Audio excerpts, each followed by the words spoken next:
Okay, I think I'm back now. Sorry. I don't think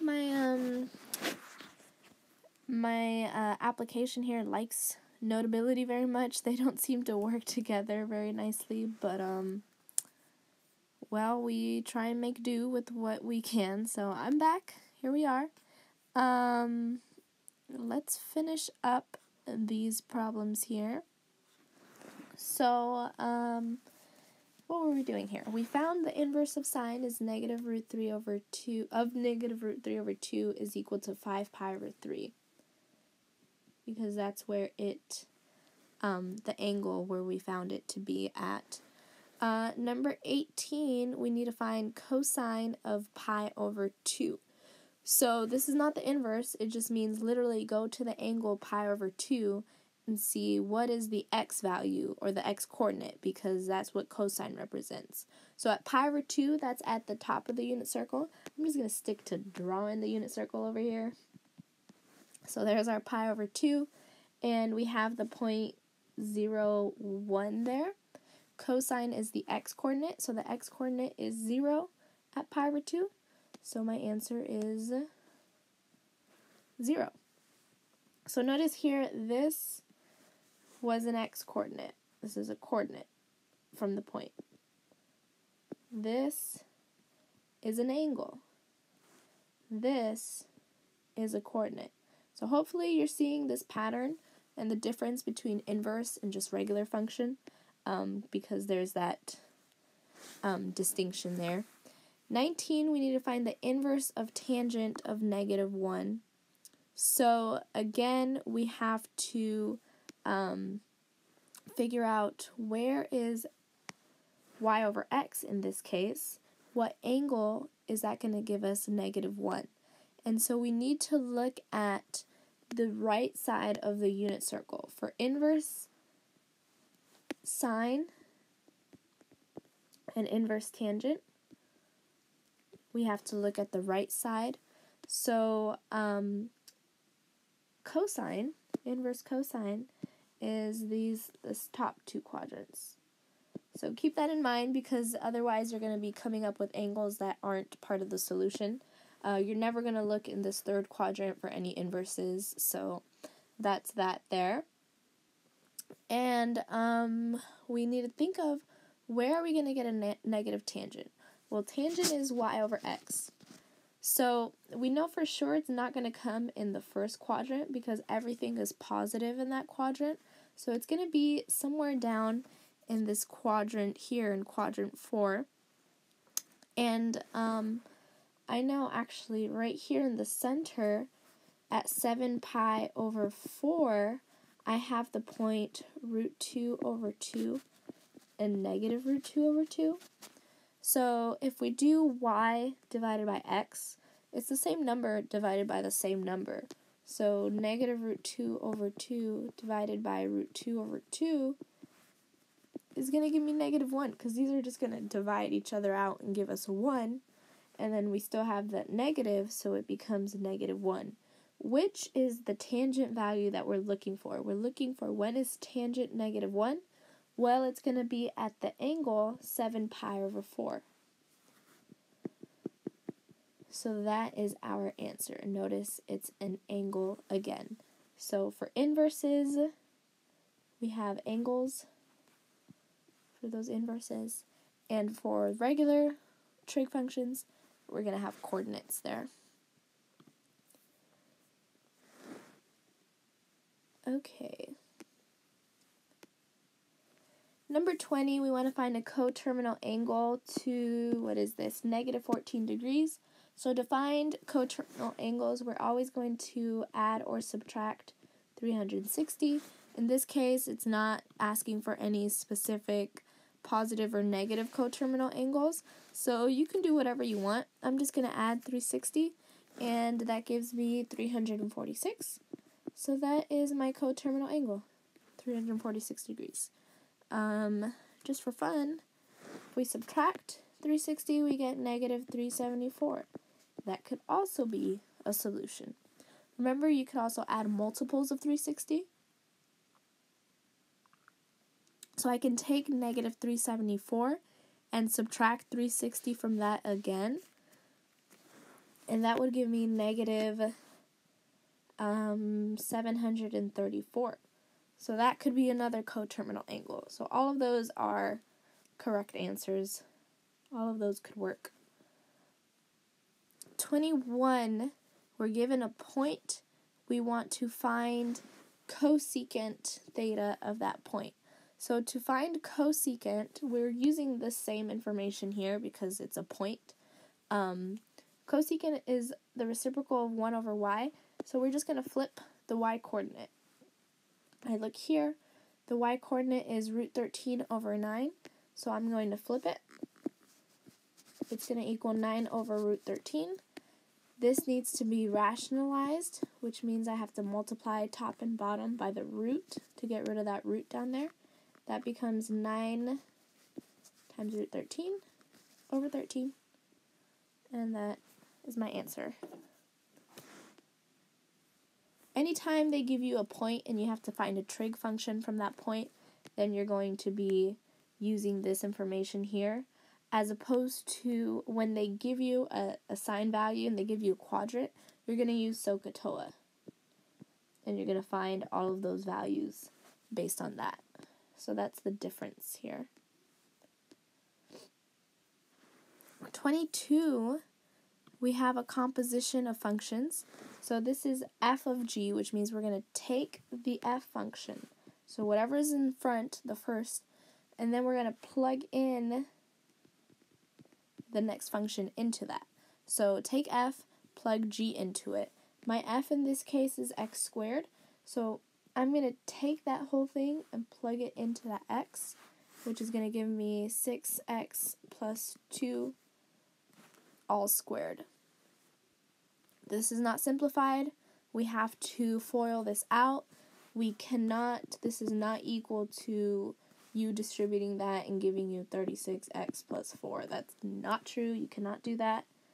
Do not ever just distribute that square. We have to multiply this out. So this is actually 6x plus 2 times 6x plus 2. And we got to FOIL all of this.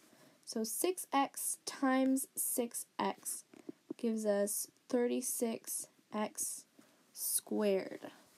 6x times 2 is 12x. Again, we're doing 2 times 6x. That gives us 12x again. And 2 times 2 is 4.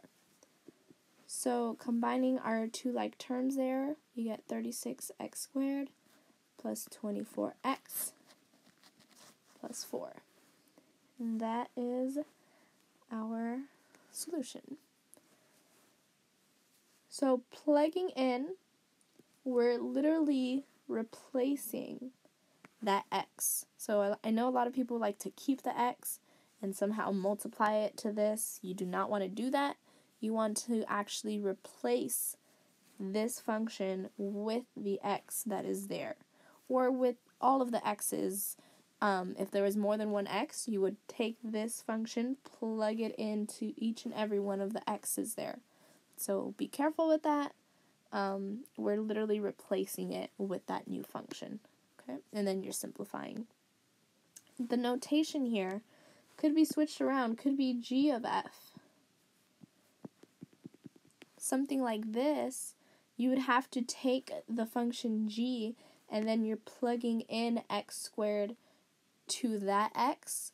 So, for example, if that was the question instead, our answer would become 6x squared plus 2, because I'm replacing that x there with x squared.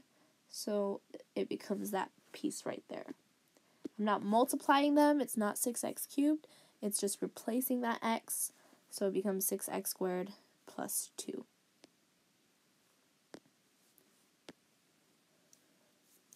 All right.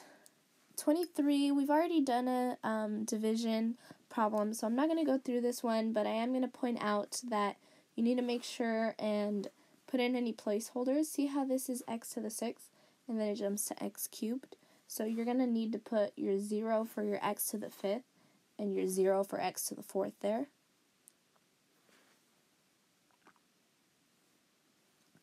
So be careful of that when you're doing division. 24, finding x and y intercepts. So to find the x-intercept, you're going to plug 0 in for y. So this right here, that's going to become a 0, which gives us 4x plus 0 equals 7. To solve for x, I'm just going to divide by 4. So I get 7/4, and I want to write that as a point. So 7/4 is the x value, and 0 is that y value. This is for my x-intercept. Now for my y-intercept, I'm going to take my x and turn that into a 0. So I get 4 times 0 plus y equals 7. Well, 4 times 0 is just 0, so I get y is equal to 7. And that is written as 0, 7, because our y value is that second point there. So those would be our two intercepts there. Cosine is positive in which quadrant? Well, cosine is, or quadrants, we got a plural there. So you want to think about all science teachers are crazy. Remember, they're all positive in this quadrant. So yay, there's 1. It's going to be in quadrant 1. And sine is positive there. Tangent is positive here. So cosine is positive in quadrant 4 as well. So quadrant 1 and quadrant 4. So this means you want to be familiar with which quadrants are going to be positive and which are going to be negative. 11 pi over 9 radians, once we want to express it in degrees. So we have to do the opposite of what we did earlier. And I'm going to take this, multiply it by 180 over pi. These pi's will cross cancel. This 9 will simplify this and turn it into 20. So we have 20 times 11. What is that going to give me? Hang on a second here. 20 times 11 gives me 220. I did not need a calculator for that. What am I thinking? Okay, 220 degrees. So that would be our solution here.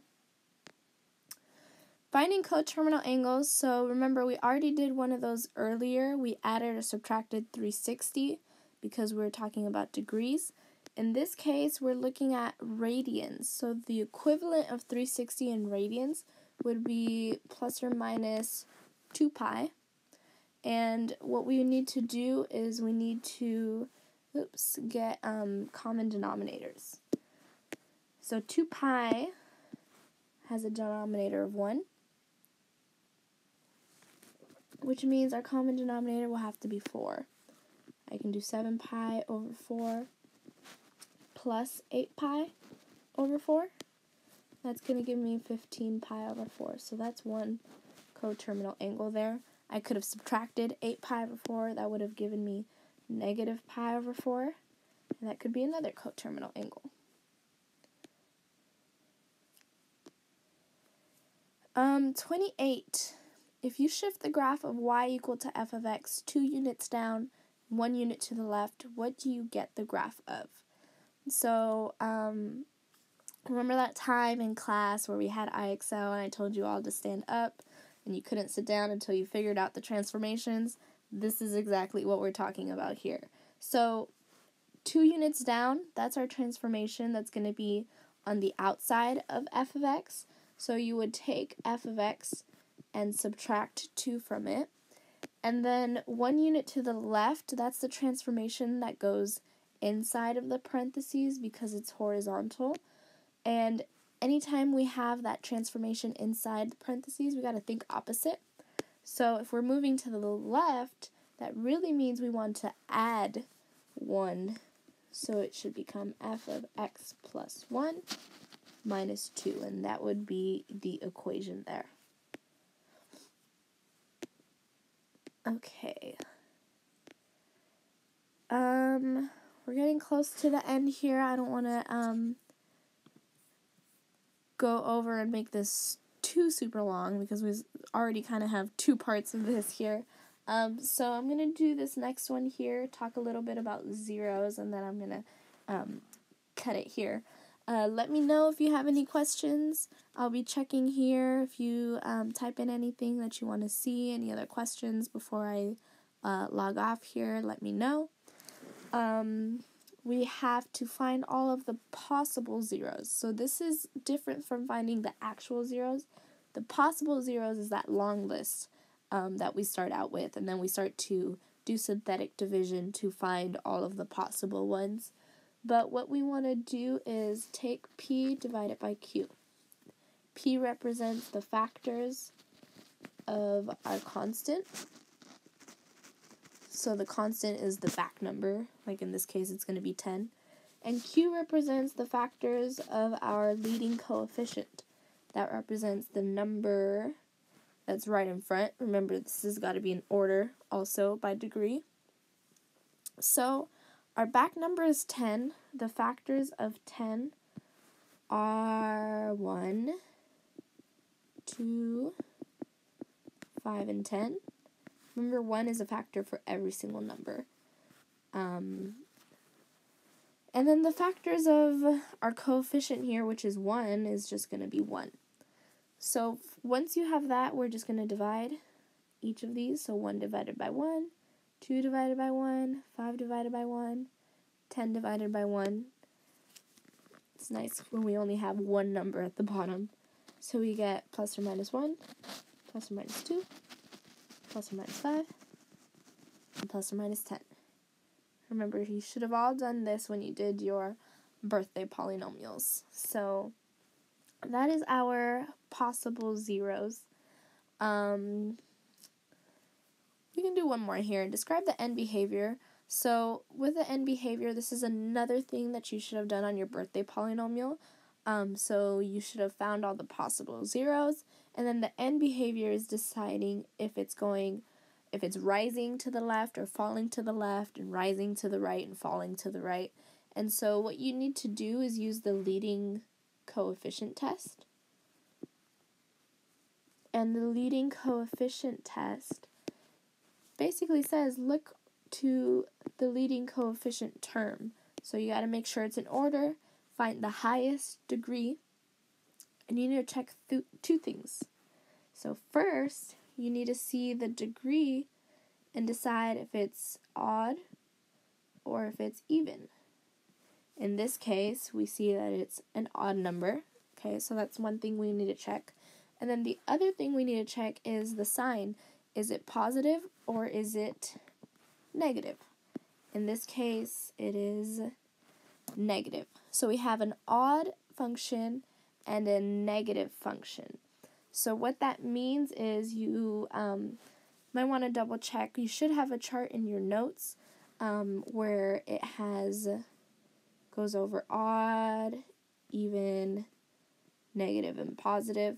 And so if you look at the box where it's negative and odd, we know that the function is going to be rising on the left and falling on the right. So that's going to be my answer here. The left is going to be is rising, and the right is falling.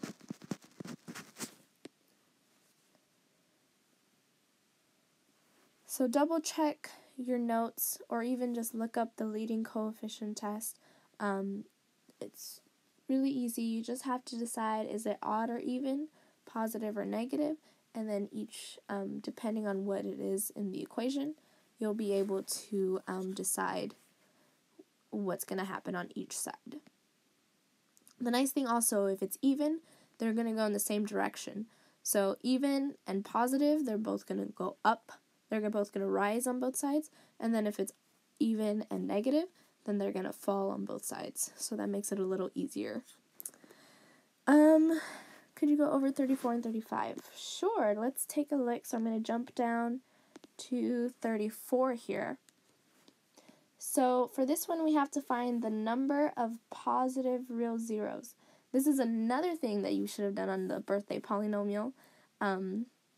So finding positive or negative real zeros using Descartes' rule of sign. So basically what we want to do for the positive real zeros, we just have to count the sign changes of the function that we've been given. So looking at the signs, we have a negative, and then that becomes a positive, so that's one sign change.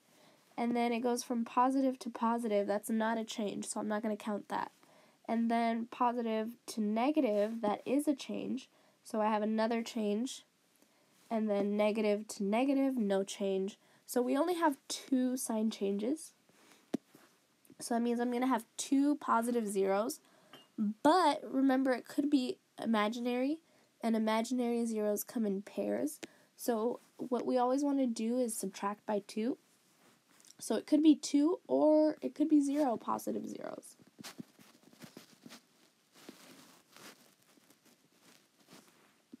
Whoops. There we go. Could be 2, or both of those could be imaginary, and then you just end up having 0 positive zeros. So you want to make sure you put both, 2 or 0. Let's say, I'm going to switch the question here. Let's say it was asking for negative real zeros. So what you would want to do in that situation is you would take the function, plug in a negative x to each of the x's, and then simplify that. So this would become negative x to the 6 becomes positive, but we still have the negative there.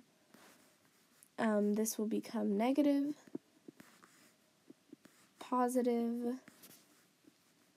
positive, negative. And then once you simplify that, you're going to do the same thing that we did in the beginning for the positive, counting the signs. So negative to negative, that's no change. Negative to positive, that's 1. And positive to positive, no change. Positive to negative, that's another change. So in total, we also had 2. So that means we could have 2 negatives or 0 negative zeros. And that's using Descartes' rule of laws. Also, if you were being asked how many zeros does the polynomial have, remember to just look at the highest degree. So in this case, we know that this polynomial is going to have 6 zeros. 2 of them could be positive, 2 of them could be negative, or they could all be imaginary. So that's a possibility also. Okay, and last one here that I'm going to go over, 35. So we're given this triangle here, and we're told B is equal to 8, so that's 8, and C is equal to root 95.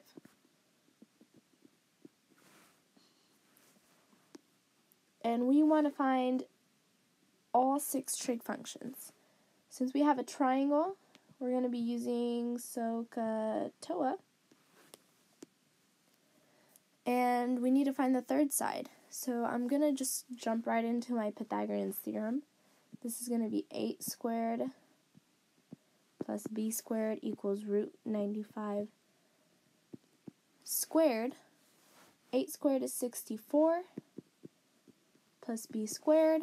Root 95 squared, well, that's just they're going to cancel each other out, and I get 95. So I get b squared is equal to 95 minus 64, which will give me 31. So I know b has to equal root 31. So that's actually technically my a. I don't know why I did it like that, but that is going to be this third side here. Remember, these can kind of interchange for Pythagorean's theorem, but the hypotenuse is always the one on the right side. So just keep that in mind there. So we got all 3 sides. We're just going to use SOHCAHTOA now. So sine is opposite over hypotenuse. So my opposite side, if this is theta, this is opposite. this is adjacent, and this is hypotenuse. So sine will have to be 8 over root 95. This needs to be rationalized. And will give me 8 root 95 over 95.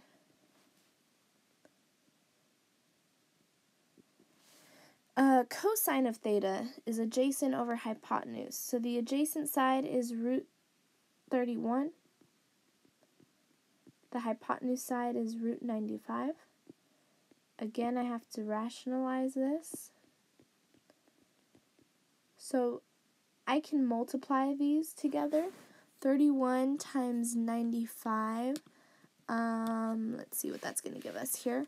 31 times 95. We get 2945. So this will become root 29. Oops, not 99. 2945. There we go. Over 95. You do want to double check.